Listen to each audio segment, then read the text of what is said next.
Welcome to my studio.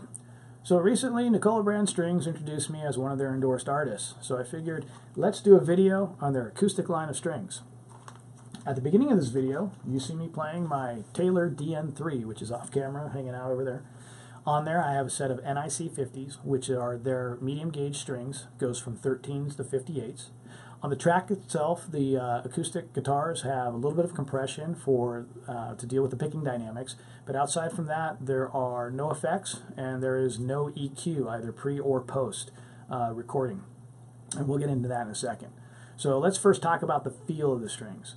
Prior to switching over to Nicola brand strings, I was using another brand strings that has a nano web coating on them, and while they are great strings, they sound good, they never quite felt right to me, especially out of the package. You take them out and you string up your guitar, they were very, very slippery. There was almost kind of like a break-in period that you had to get through on the strings.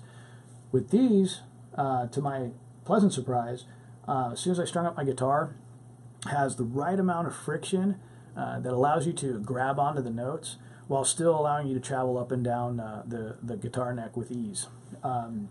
So I mean, that was very, very important to me. From a tone perspective, again, I recorded the guitars the way I did, and I mixed it the way I did without any EQ, so that I can showcase the tonal clarity and balance that these strings bring to your instrument, which, you know, in my mind is, you know, one of the most important things you could ask for.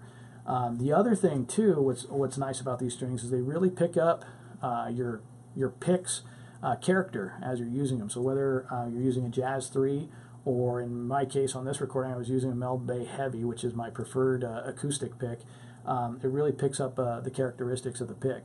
On a side note, if anybody knows where to get the black Mel Bays, can you please let me know? I found the green ones online, but I'm adverse to change, so I would prefer the black ones.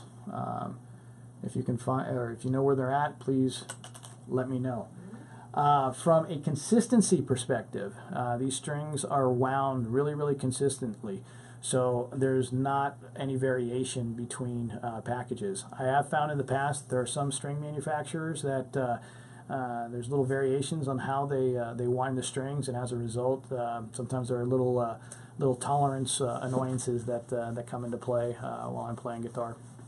And lastly, from a durability perspective, these strings have been outstanding. I haven't broken any yet, which is a surprise.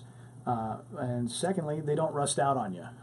Granted, I'm not one of those type of guitar players that have oily fingers and I touch a string and it automatically rusts out. But anyways, from a durability perspective, really, really durable.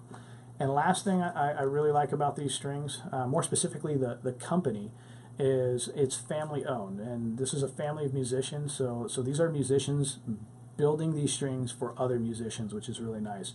Plus, you're not giving your money away to some sort of entity out there. You're really supporting a family. So if you have the opportunity, go down to your local music store, pick up a set of strings, check them out. If you can't find them there, then go ahead online, go to nicolastrings.com, and you can definitely find them there. So until the next time, keep on playing.